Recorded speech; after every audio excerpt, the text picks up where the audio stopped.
ಎಲ್ಲರಿಗೂ ಶರಣಾರ್ಥಿಗಳು.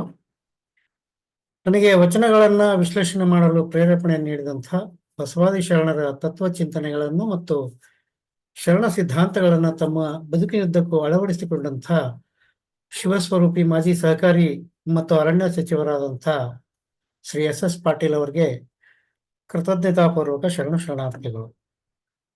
ಸಹಕಾರಿ ಟಿವಿಯಲ್ಲಿ ಪ್ರಸಾರವಾಗುವ ಮಾನವ ಕುಲಕ್ಕೆ ಸಂದೇಶವನ್ನು ನೀಡುವಂಥ ಭಾರತೀಯ ಪರಂಪರೆ ಮತ್ತು ಸಂಸ್ಕೃತಿಯನ್ನ ಬಿಂಬಿಸುವ ಸುಂದರ ಕಾರ್ಯಕ್ರಮ ಅಮೃತವಾಣಿಯಲ್ಲಿ ಬಸವಾದಿ ಶರಣರ ವಚನ ವಿಶ್ಲೇಷಣೆಗೆ ಅವಕಾಶ ನೀಡಿ ಹರಿಸಿದ್ದ ದಿವಂಗತ ಶ್ರೀ ಟಿ.ಎಂ. ಬಾಲಕೃಷ್ಣ ಅವರನ್ನು ಇಲ್ಲಿ ಕೃತಜ್ಞತಾಪೂರ್ವಕವಾಗಿ ಸ್ಮರಿಸುತ್ತಾ, ನಾನು ವಿಜಯಕುಮಾರ್ ಕಮ್ಮಾರ್, ಬೆಳಗಾವಿ ಜಿಲ್ಲೆಯ ಚೆನ್ನಮ್ಮನ ಕಿತ್ತೂರು ತಾಲೂಕಿನ ಹಿರೇನಂದಿಹಳ್ಳಿ ಗ್ರಾಮದವನು, ಪ್ರಸ್ತುತ ತುಮಕೂರಿನಲ್ಲಿ ವಾಸವಾಗಿದ್ದೇನೆ. ಇಂದು ನಾವು ಷಣ್ಮುಖ ಸ್ವಾಮಿಯವರ ಒಂದು ವಚನವನ್ನ ವಿಶ್ಲೇಷಣೆ ಮಾಡೋಣ. ಆ ವಚನ ಹೀಗಿದೆ: ಎನ್ನ ಸ್ಥೂಲತನುವೆಂಬ ಮನೆಯಲ್ಲಿ ಲಿಂಗವೆಂಬ ಜ್ಯೋತಿಯ ತುಂಬಿದನಯ್ಯ, ಎನ್ನ ಸೂಕ್ಷ್ಮ ತನುವೆಂಬ ಮನೆಯಲ್ಲಿ ಮಂತ್ರವೆಂಬ ಜ್ಯೋತಿಯ ತುಂಬಿದನಯ್ಯ, ಎನ್ನ ಕಾರಣತನುವೆಂಬ ಮನೆಯಲ್ಲಿ ಜ್ಞಾನವೆಂಬ ಜ್ಯೋತಿಯ ತುಂಬಿದನಯ್ಯ, ಎನ್ನ ಒಳ ಹೊರಗೆ ತುಂಬಿ ಬೆಳಗುವ ಜ್ಯೋತಿಯ ಬೆಳಗಿನೊಳಗೆ ಸುಳಿಯುತ್ತಿರ್ದನಯ್ಯ ಅಖಂಡೇಶ್ವರ ಎನ್ನತಕ್ಕಂಥ ಈ ಒಂದು ವಚನ. ಈ ವಚನಕ್ಕೆ ರಾಗ ಸಂಯೋಜನೆಯನ್ನು ಮಾಡಿ, ಸಂಗೀತ ಸಂಯೋಜನೆಯನ್ನು ಮಾಡಿ ಅತ್ಯಂತ ಸುಮಧುರವಾಗಿ ಗಾಯನವನ್ನ ಮಾಡಿರುವಂತ ಗದಗಿನ ಶ್ರೀ ರವೀಂದ್ರ ಜಕಾತಿ ಅವರಿಗೂ ಕೂಡ ಈ ಮೂಲಕ ಧನ್ಯವಾದಗಳನ್ನು ಹಾಗೂ ಕೃತಜ್ಞತೆಗಳನ್ನ ಅರ್ಪಿಸ್ತೇನೆ. ಬಸವೋತ್ತರ ಯುಗದ ಪ್ರಮುಖ ವಚನಕಾರರು ಶ್ರೀ ಷಣ್ಮುಖ ಸ್ವಾಮಿಗಳು. 17ನೇ ಶತಮಾನದ ಅಂತ್ಯಭಾಗದಲ್ಲಿ ಇದ್ದಂತಹ ಇವರ ಜೀವಿತದ ಕಾಲಘಟ್ಟ ಸರಿಸುಮಾರು ಕ್ರಿಸ್ತಶಕ 1639ರಿಂದ 1711.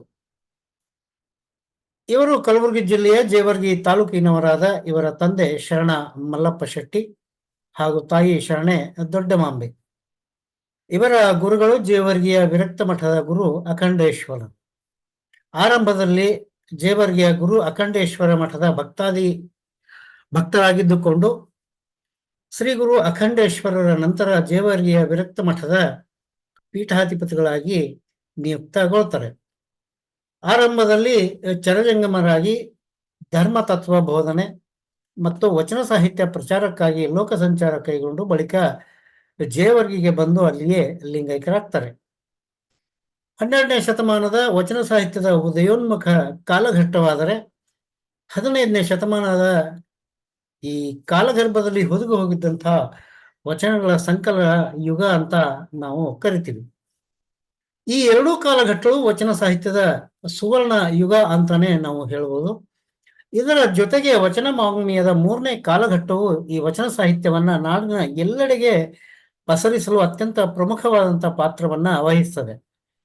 ಇಂತಹ 3ನೇ ಕಾಲಘಟ್ಟದ ಪ್ರಮುಖ ಶರಣರು ಶ್ರೀ ಷಣ್ಮುಖ ಸ್ವಾಮಿಗಳು. ಇವರು ಕನ್ನಡ ಮತ್ತು ಸಂಸ್ಕೃತ ಭಾಷೆಗಳಲ್ಲಿ ಅತ್ಯಂತ ಪ್ರಬುದ್ಧತೆಯನ್ನು ಹೊಂದಿದ್ದಂತಹ ವಚನಕಾರರು. 12ನೇ ಶತಮಾನದ ವಚನಕಾರರ ಸಮಗ್ರ ಸ್ವರೂಪವನ್ನು ಮತ್ತು ಲಕ್ಷಣಗಳನ್ನು ಪ್ರತಿನಿಧಿಸುವಂತೆ ಈ ಶ್ರೀ ಷಣ್ಮುಖ ಸ್ವಾಮಿಗಳು ವಚನಗಳನ್ನ ರಚನೆ ಮಾಡ್ತಾರೆ. ಇವರ ವಚನಗಳನ್ನು ಪ್ರಮುಖವಾಗಿ ಷಟಸ್ಥಲಕ್ಕನುಗುಣವಾಗಿ ವಿಂಗಡಣೆಯನ್ನ ಮಾಡಲಾಗಿದೆ. ಅವರ ವಚನಗಳಲ್ಲಿ ಅನುಭಾವ ತತ್ವ ಸಾಹಿತ್ಯವನ್ನ ಬಹಳ ಮಾರ್ಮಿಕವಾಗಿ ಚಿತ್ರಿಸಲಾಗಿದೆ. ಶ್ರೀ ಷಣ್ಮುಖ ಸ್ವಾಮಿಗಳು ಒಟ್ಟು 717 ವಚನಗಳನ್ನ, ಅಖಂಡೇಶ್ವರ ಜೋಗಳ ಎನ್ನುವ 41 ಚೌಪದಿಗಳನ್ನ, ಪರಿವರ್ಧಿನಿ ಷಟ್ಪದಿಯಲ್ಲಿ ಪಂಚಸಂಜ್ಞೆಗಳ ಪದ ಅಂತಕ್ಕಂಥ 7 ಪದ್ಯಗಳನ್ನ ಹಾಗೂ ಭಾಮಿನಿ ಷಟ್ಪದಿಯಲ್ಲಿ ನಿರಾಳ ಸದ್ಗುರು ಸ್ತೋತ್ರ ಎನ್ನುವ ಕೃತಿಯನ್ನು ಕೂಡ ರಚನೆ ಮಾಡ್ತಾರೆ. ಜೋಗಳ ಪದ್ಯದಲ್ಲಿ ಲಿಂಗಯ್ಯನನ್ನೇ ಶಿಶುವನ್ನೇ ಮಾಡಿಕೊಂಡು ಷಣ್ಮುಖ ಸ್ವಾಮಿಗಳ ತಾಯಿಯಾಗಿ ಈ ಮಗುವನ್ನ ಮಲಗಿಸುವ ಪದ್ಯಗಳಲ್ಲಿ ಒಂದು ಕಾವ್ಯಾತ್ಮಕವಾದಂತಹ ಒಂದು ನಿರೂಪಣೆ ನಮಗೆ ಸಿಗ್ತದೆ. ಈಗ ಪ್ರಸ್ತುತ ಈ ವಚನವನ್ನ ಷಣ್ಮುಖ ಸ್ವಾಮಿಗಳವರ ವಚನಗಳಲ್ಲಿ ಪಂಚಾಕ್ಷರಿ ಸ್ಥಳದಿಂದ ನಾನು ಆಯ್ಕೆ ಮಾಡಿಕೊಂಡಿದ್ದೇನೆ. ಮೇಲ್ನೋಟಕ್ಕೆ ಪ್ರಸ್ತುತ ಈ ವಚನ 3 ಶರೀರಗಳ ಗುಣಲಕ್ಷಣಗಳ ಕುರಿತು ಮಾತನಾಡುತ್ತದೆ. ಆದರೂ ಕೂಡ ಶರಣರ ನಡೆನುಡಿ, ಅಂತರಂಗ ಬಹಿರಂಗ ಹಾಗೂ ಅರಿವು ಆಚಾರಗಳನ್ನ ಪ್ರಬುದ್ಧವಾಗಿ ಚಿತ್ರಣವನ್ನ ಮಾಡ್ತದೆ. ಇದರ ಜೊತೆಗಿನೇ ಅಷ್ಟಾವರಣದ ಗುರುಲಿಂಗ ಜಂಗಮದ ನಿರೂಪಣೆಯನ್ನು ಕೂಡ ಈ ವಚನ ನೀಡುತ್ತದೆ. ಹಾಗಾದ್ರೆ ಈ ಸ್ಥೂಲ ಸೂಕ್ಷ್ಮ ಕಾರಣ ಶರೀರಗಳನ್ನ ನಮ್ಮ ವಚನ ಸಾಹಿತ್ಯದಲ್ಲಿ ಪ್ರಸ್ತಾಪ ಮಾಡ್ತದೆ. ಅದನ್ನ ಒಂದು ಸಾರಿ ಅವಲೋಕನ ಮಾಡಿಕೊಂಡು ನಾವು ಮುಂದೆ ಹೋಗೋಣ. ಸ್ಥೂಲ ಶರೀರ ಅಂದ್ರೆ ನಮ್ಮ ಕಣ್ಣಿಗೆ ಕಾಣತಕ್ಕಂಥ, ನಮ್ಮ ಕಣ್ಣಿಗೆ ಗೋಚರ ಆಗುವಂತ ನಮ್ಮ ಈ ದೇಹ. ಸೂಕ್ಷ್ಮ ಶರೀರ ಅಂದ್ರೆ ಪಂಚೇಂದ್ರಿಯಗಳು ಅಂದ್ರೆ ಪಂಚಭೂತಗಳಾದ ಆಕಾಶ, ವಾಯು, ಅಗ್ನಿ, ನೀರು ಮತ್ತು ಪೃಥ್ವಿಯಿಂದ ಹುಟ್ಟಿದಂತ ಈ ಶ್ರೋತೃ, ತ್ವಕ್, ಚಕ್ಷು, ಜಿಹ್ವ ಮತ್ತು ಘ್ರಾಣ ಎನ್ನುವಂತಹ ಸಮಷ್ಟಿ ಅಹಂಕಾರದಿಂದ ಹುಟ್ಟಿದಂತ ಗುಣಗಳು. ಇದನ್ನ ನಾವು ಮನಸ್ಸು ಅಂತಾನು ಕೂಡ ಹೇಳ್ಬೋದು. ಕಾರಣ ಶರೀರ ಅಂದ್ರೆ ಆದಿ ಅಂತ್ಯ ಇಲ್ಲದಂತ, ವಿವರಿಸಲಾಗದಂತ ಅಜ್ಞಾನದ ಒಂದು ನಿರ್ವಿಕಲ್ಪ ರೂಪ ಅಂತ ನಮಗೆ ವಚನ ಸಾಹಿತ್ಯದಿಂದ ತಿಳಿದು ಬರ್ತದೆ. ನಾವು ನಿಧನರಾದಾಗ ಈ ಸ್ಥೂಲ ಶರೀರ ಮಣ್ಣಾಗುತ್ತೆ ಅಥವಾ ಬೆಂಕಿಗೆ ತುತ್ತಾಗುತ್ತೆ. ಸೂಕ್ಷ್ಮ ಶರೀರ ಅಗ್ನಿ, ವಾಯು ಮತ್ತು ಪೃಥ್ವಿಯನ್ನ ಸೇರ್ತದೆ. ಹಾಗೂ ಕಾರಣ ಶರೀರ ಮುಂದೆ ಪ್ರಯಾಣ ಬಳಸ್ತದೆ ಅಂತಕ್ಕಂಥ ಮಾತನ್ನ ನಾವು ವಚನ ಸಾಹಿತ್ಯದಲ್ಲಿ ಕಾಣಬಹುದು. ಈ ವಚನದಲ್ಲಿ ಜ್ಯೋತಿ ಎನ್ನುವ ಅರಿವಿನ ಪ್ರಜ್ಞೆ ಅಥವಾ ಸಂಸ್ಕಾರದ ಬೆಳಕು ಅಂತಕ್ಕಂಥ ಅರ್ಥದಲ್ಲಿ ಷಣ್ಮುಖ ಸ್ವಾಮಿಗಳು ಇಲ್ಲಿ ಈ ಶಬ್ದವನ್ನ ಪ್ರಯೋಗವನ್ನ ಮಾಡಿದ್ದಾರೆ. ಸ್ಥೂಲತನವೆಂಬ ಮನೆಯಲ್ಲಿ ಲಿಂಗವೆಂಬ ಜ್ಯೋತಿಯ ತುಂಬಿದನಯ್ಯ ಅಂತಕ್ಕಂಥ ಪ್ರಾರಂಭವಾಗುವಂತಹ ಈ ವಚನದಲ್ಲಿ ಸ್ಥೂಲ ಶರೀರದಲ್ಲಿ ಲಿಂಗವೆಂಬ ಜ್ಯೋತಿಯನ್ನ ತುಂಬಬೇಕು ಅಂತಕ್ಕಂಥ ಮಾತನ್ನ ಇಲ್ಲಿ ನಿರೂಪವನ್ನ ಮಾಡ್ತಾರೆ. ಇಲ್ಲಿ ಲಿಂಗ ಅನ್ನತಕ್ಕಂಥ ಶಬ್ದಕ್ಕೆ ಪಂಚಾಚಾರದಲ್ಲಿ ಲಿಂಗಾಚಾರ ಮತ್ತು ಅಷ್ಟಾವರಣದಲ್ಲಿ ಲಿಂಗ ಎನ್ನುವ ತತ್ವ ನಿರೂಪಣೆಯನ್ನ ಇಲ್ಲಿ ಕೊಡಲಾಗಿದೆ. ಲಿಂಗಾಚಾರ ಅಂದ್ರೆ ಏಕದೇವೋಪಾಸನೆ. ಅಷ್ಟಾವರಣದ ಈ ಲಿಂಗ ತತ್ವ ನಡೆನುಡಿ ಶುದ್ಧ ಆಗಿರುವುದರ ಸಂಕೇತ. ಈ ವಚನದ ಮೊದಲನೆಯ ಸ್ಥೂಲ ಶರೀರದಲ್ಲಿ ಶರಣರು ಏಕದೇವೋಪಾಸನೆ ಮತ್ತು ನಡೆನುಡಿಗಳಲ್ಲಿ ಶುದ್ಧವಾಗಿ ಇರಬೇಕಂತ ಒಂದು ತತ್ವ ಸಿದ್ಧಾಂತವನ್ನ ಇದು ಪ್ರತಿಪಾದನೆ ಮಾಡ್ತದೆ. ಇನ್ನ ಎರಡನೇ ಸಾಲು ಸೂಕ್ಷ್ಮ ತನುವೆಂಬ ಮನೆಯಲ್ಲಿ ಮಂತ್ರವೆಂಬ ಜ್ಯೋತಿಯ ತುಂಬಿದನೆಯ ಅಂತಕ್ಕಂಥ ಈ ಸಾಲುಗಳಲ್ಲಿ ಶರೀರ ಮತ್ತು ಮಂತ್ರ ಅಂತಕ್ಕಂಥ ಅಷ್ಟಾವರಣದ ಮಂತ್ರದ ಮಹತ್ವವನ್ನ ಇಲ್ಲಿ ತಿಳಿಸಲಾಗಿದೆ. ಮಂತ್ರ ಎನ್ನುವುದು ತನ್ನ ಅಂತರಂಗದಲ್ಲಿ ಅರಳುವ ಅರಿವಿನ ಸಾಕ್ಷಾತ್ಕಾರದ ಧ್ವನಿ ಪ್ರಸ್ಥಾನ ಅದು, ಅಥವಾ ತರಂಗಗಳಂತಹ ಒಂದು ಮಾಧ್ಯಮ. ಸೂಕ್ಷ್ಮ ಶರೀರವನ್ನ ಮಾಯೆಯಿಂದ ರಕ್ಷಿಸಿಕೊಳ್ಬೇಕಾದ್ರೆ ಈ ಮಂತ್ರವೆಂಬ ಧ್ವನಿ ಪ್ರಸ್ಥಾನ ಇದೆಯಲ್ಲ, ಅದು ಅತ್ಯಂತ ಪ್ರಮುಖವಾದಂಥ ಪಾತ್ರವನ್ನು ವಹಿಸ್ತದೆ.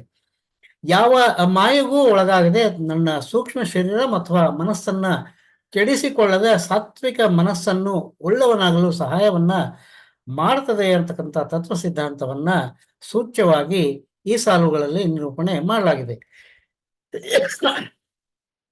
ಇನ್ನು ಮೂರನೇ ತತ್ವ ಬಹಳ ಅದ್ಭುತವಾಗಿ ವಿವರಣೆಯನ್ನು ನೀಡ್ತದೆ.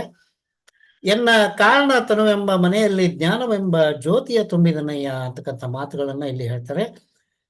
ಈ ಕಾರಣ ಶರೀರ ಮತ್ತು ಜ್ಞಾನ ಅಥವಾ ಅಜಂಗಮ ತತ್ವದ ಮಹತ್ವವನ್ನ ಇಲ್ಲಿ ಷಣ್ಮುಖ ಸ್ವಾಮಿಗಳು ಕಟ್ಕೊಡ್ತಾರೆ. ಜ್ಞಾನ ಅಥವಾ ಜಂಗಮ ಅಂದ್ರೆ ಯಾವುದಕ್ಕೂ ಚೈತನ್ಯ ಅಥವಾ ಚಲನಶೀಲತೆ ಇದೆಯೋ ಅದೇ ಜ್ಞಾನ ಅಥವಾ ಅಜಂಗಮ. ಇದು ವ್ಯಕ್ತಿಯೂ ಅಲ್ಲ, ಜಾತಿಯೂ ಅಲ್ಲ, ಸಮೂಹವೂ ಅಲ್ಲ, ಪಂಗಡವೂ ಅಲ್ಲ. ಅದೊಂದು ಅನಂತ ಮತ್ತು ನಿರಂತರ ಚೈತನ್ಯಶೀಲ ಚೈತನ್ಯ ಮತ್ತು ಅರಿವಿನ ತತ್ವ. ಚೈತನ್ಯವನ್ನ ಒಳಗೊಂಡಂತಹ ಇಡೀ ಸಮಷ್ಟಿ ಸಮಾಜಮುಖಿಯಾದ ಯಾವುದೇ ಚೈತನ್ಯ, ಜ್ಞಾನ ಅಥವಾ ಅಜಂಗಮ. ಈ ಮೇಲೆ ತಿಳಿಸಿದ ಹಾಗೆ ಕಾರಣ ಶರೀರ ಅಂದ್ರೆ ಆದಿ ಅಂತ್ಯವಿಲ್ಲದ ವಿವರಿಸಲಾಗದ ಅಜ್ಞಾನದ ನಿರ್ವಿಕಲ್ಪ ರೂಪ. ಇಂಥ ಅಜ್ಞಾನವಿರುವ ಕಾರಣ ಶರೀರದಲ್ಲಿ ಜ್ಞಾನ ಅಥವಾ ಅದರ ಮೂರ್ತ ರೂಪವಾದ ಜಂಗಮ ತತ್ವವನ್ನ, ಜ್ಯೋತಿಯನ್ನ ಅಥವಾ ಅರಿವನ್ನ ತುಂಬಬೇಕು ಅಂತಕ್ಕಂಥ ತತ್ವವನ್ನ ಇಲ್ಲಿ ಹೇಳ್ತಾರೆ.